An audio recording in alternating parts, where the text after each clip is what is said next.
Bagaimana cara kita meningkat potensi kita agar work and life-mu level up? Jadi sebagai pengantar, kita harus memahami bahwa di sini kita itu karakter utama dalam sebuah game namanya kehidupan.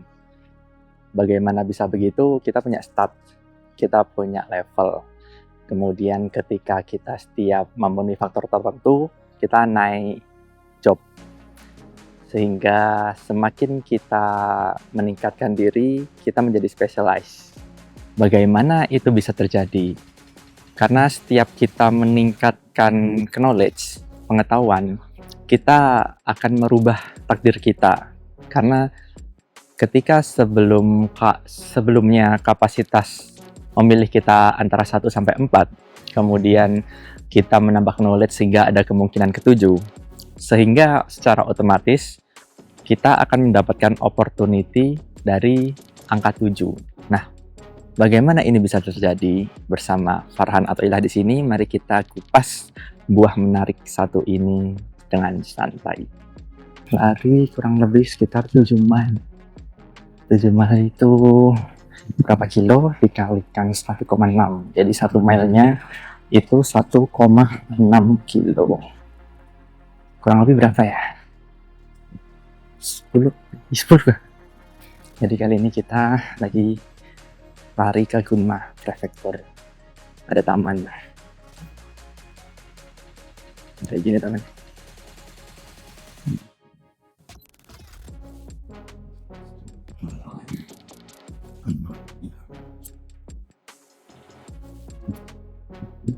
Lari di sini mau bahas sesuatu. Sesuatu tentang apa? Tentang 3 esensi penting bagaimana kita bisa level up. Wah, gimana nih? Ntar loading dulu.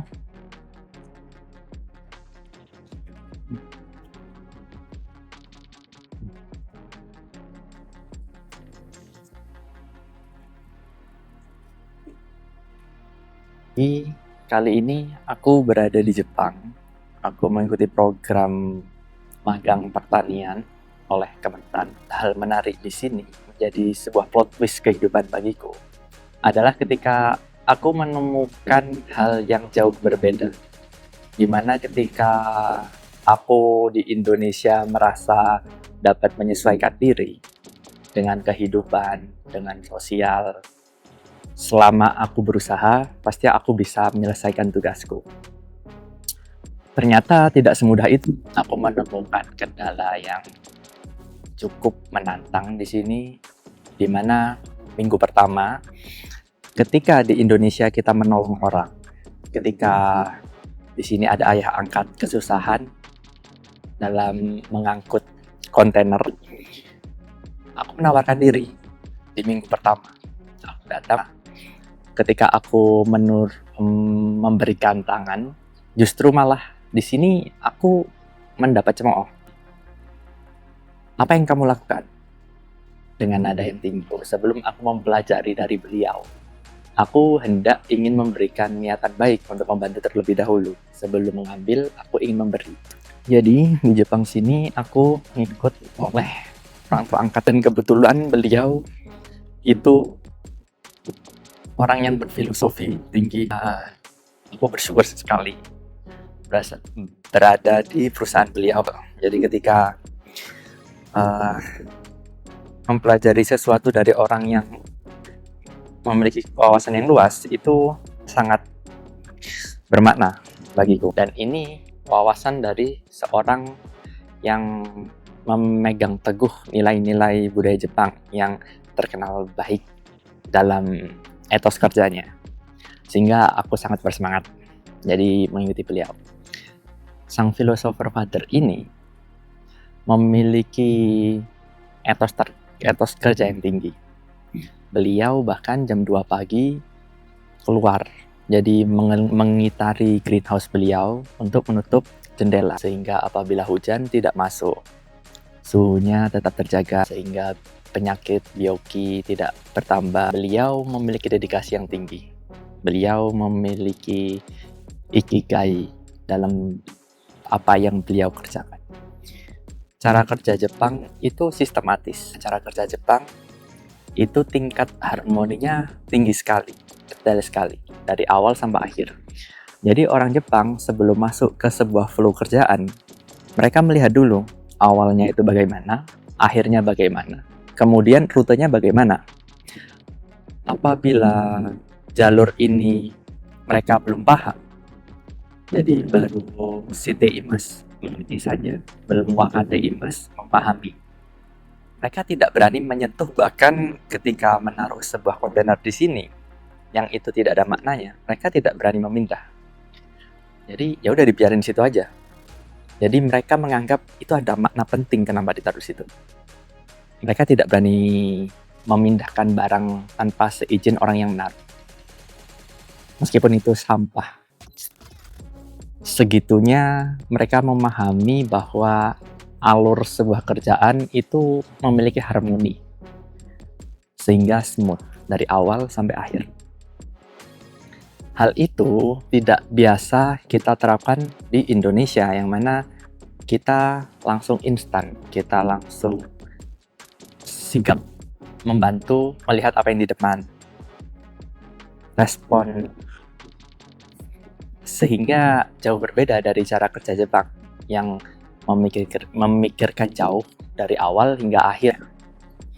Menurut beliau, sang filosofer fatherku, itu sebelum kamu jauh ke situ, kamu memiliki keterbatasan dalam motorik.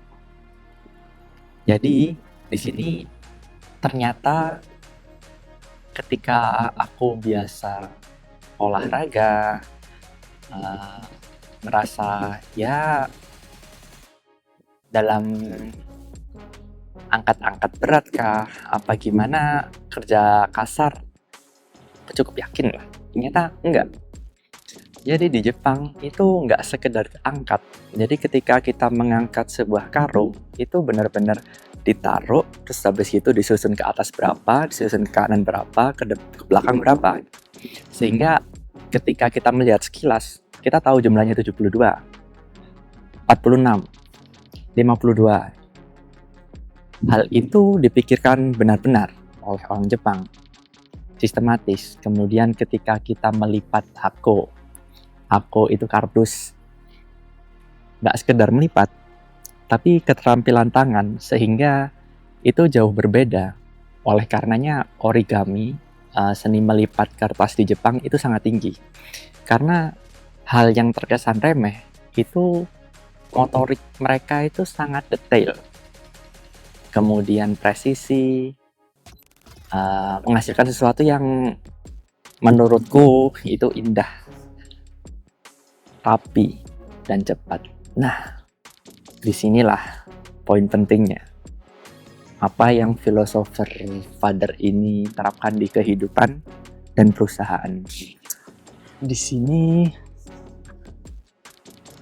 beliau menerapkan 3 hal yang menurutnya penting dalam filosofi kehidupan beliau dan perusahaan. Beliau menjelaskan bagaimana kita level up dalam melakukan sesuatu, baik itu kerja maupun kehidupan. Seikatsu. Ada 3, itu anzeng, aman. Kedua, kirei, cantik, rapi, bersih. Kemudian ketiga, hayai, cepat. Anzeng, kirei, hayai. Dan ini sesuai prioritasnya. Jadi menurut beliau atau sang, bagaimana kamu bisa level up? Kamu harus mengejar 3 poin penting ini.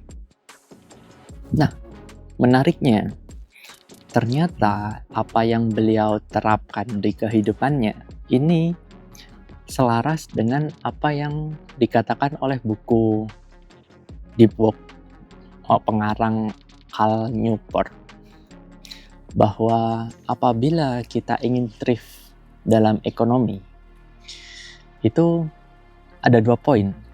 2 core abilities for thriving in the new economy.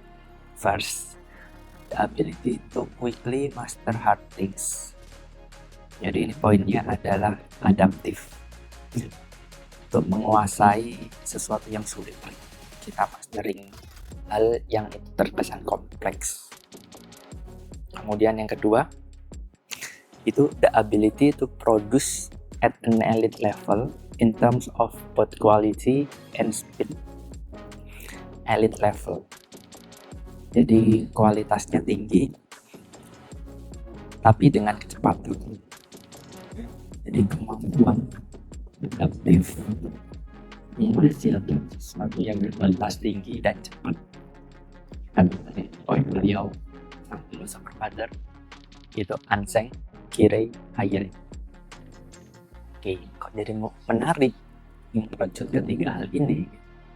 Jadi poinnya adalah apabila kita ingin melakukan sesuatu yang berimpact besar, kita bisa fokus ke 3 poin tersebut. Jadi bagaimana melakukan sesuatu dapat meningkatkan 3 poin tersebut, melaksanakannya dengan selamat, tapi rapi, tertata. Kemudian yang ketiga, cepat. Cepat dalam sebuah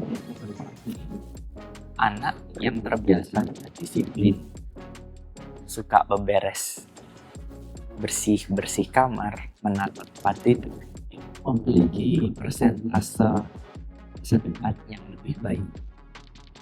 Nah, pertanyaannya, mudah untuk bilang 3 hal tersebut. Anseng Kirei Hayai, semua orang bisa melakukannya.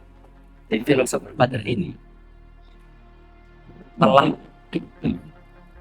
bagaimana caranya kepada itu untuk kamu harus bisa linking the speed antara Kangaeru Koto dan Mino Mae. Kangaeru Koto itu apa yang kita pikirkan, Mino Mae itu apa yang kita lihat di depan. Mino Mae itu apa yang kita lakukan, apa yang kita kerjakan, yang saat ini terjadi. Contoh, saat ini aku sedang melihat jam. Aku melonggarkan jam. Membutuhkan waktu sekitar 2 detik. Sedangkan Kangaeru Koto itu hal yang terjadi sebelum aku melonggarkan jam. Jadi ketika aku merasa jam ini terlalu sempit, aku ingin melonggarkan jam, dan itu terjadi kurang dari 1 detik. Sehingga di situ ada disparity 4 detik dan 2 detik. Nah, yang dimaksud linking the speed oleh philosopher father ini adalah kita harus memahami bahwa kita, jasad kita itu memiliki keterbatasan dalam melaksanakan sesuatu motorik. Itu yang terjadi di aku. Aku tidak terbiasa bekerja sehingga tanganku kaku, sehingga badanku sangat tidak fleksibel melakukan hal-hal yang bersifat motorik. Jadi aku harus membiasakan diri olahraga untuk dapat bagi kerja yang lain. Dan itu aku lakukan setiap hari. Linking the speed di sini adalah ketika kita memahami kecepatan jasa kita, dan kemudian kita tidak terburu-buru berpikir ke langkah selanjutnya. Jadi ketika kita memiliki aksi satu, melonggarkan jam, kemudian kita lepas kacamata. Sebelum kita melakukan aksi kacamata, sebelum kita berpikir bagaimana melepas kacamata, kita harus menyelesaikan aksi melepas jam. Karena apabila pikiran kita itu 0,5 detik melepas jam sudah berpindah melepas kacamata yang juga 0,5 detik, which is dalam hal ini 1 detik.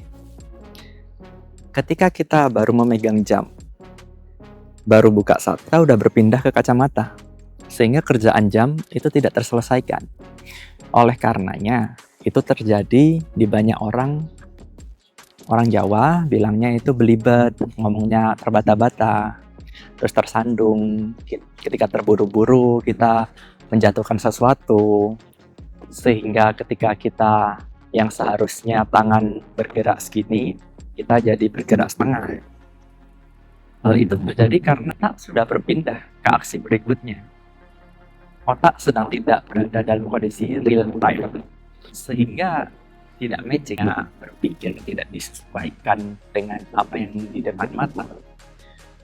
Maka hasilnya tidak akan menjadi cepat dan akan menjadi berantakan. Akan semakin jauh dari 3 poin Anseng, Kirei, dan Hayai. Disinilah insight yang aku dapatkan dari beliau. Ini poinnya. Dan ini baru aku dapat setelah 2 tahun. Jadi 1 tahun pertama itu benar-benar hal yang susah payah bagiku untuk menyesuaikan. Bagaimana kualitas di Jepang dengan kecepatan sekian? Baik sekali apabila kita terapkan di kehidupan maupun pekerjaan.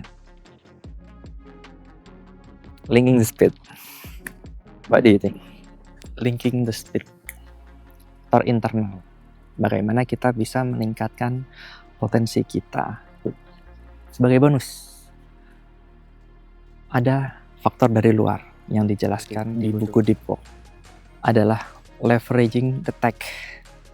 Jadi di era informasi saat ini, di media digital yang tinggi, di mana banyak distract, apabila kita filter, kita pilah, kita sortir, kemudian kita kumpulkan, itu menjadi sebuah pattern, sebuah pola, yang itu bisa menjadi kunci. Kita ambil case dari Nate Silver yang dijelaskan di buku. Jadi beliau ini sebelumnya beliau cuma blogger dan mengumpulkan sebuah algoritma yang mana dapat memprediksi siapa calon pemilu yang akan menjadi berikutnya. Kemudian dapat memprediksi sebuah olahraga tim mana yang menang, dan itu memiliki tingkat akurasi yang tinggi. Dedikasi beliau bagaimana memanfaatkan big data, tech. Kemudian contoh lainnya ada referensi dari film Moneyball. Si tokoh utama ini kerja dalam sebuah tim yang tidak memiliki kas yang cukup, namun memiliki ambisi yang tinggi untuk memenangkan piala ajang season tertentu. Dia memiliki ide yang cukup unik dan disruptif. Mereka menggandeng orang, dalam hal ini tokoh Peter Brand. Si Peter Brand ini itu beliau ahli statistik. Jadi ini inovasi terbaru ketika sebuah pemain itu dijadikan sebuah angka. Jadi dijadikan stat. Jadi berdasarkan track record setiap pemain itu cedera berapa kali, home run berapa kali, dapat pukulan berapa kali. Nah, kemungkinan-kemungkinan ini kemudian dialgoritmakan menjadi sebuah informasi. Dan akhirnya setelah itu memenangkan piala berturut-turut 10 kali kah? 20 kali kah? Banyak tim yang akhirnya mengikuti pola beliau. Jadi ketika kita bisa memanfaatkan sebuah big data, kita leveraging sebuah tech, kita dapat memaksimalkan potensi dari faktor eksternal.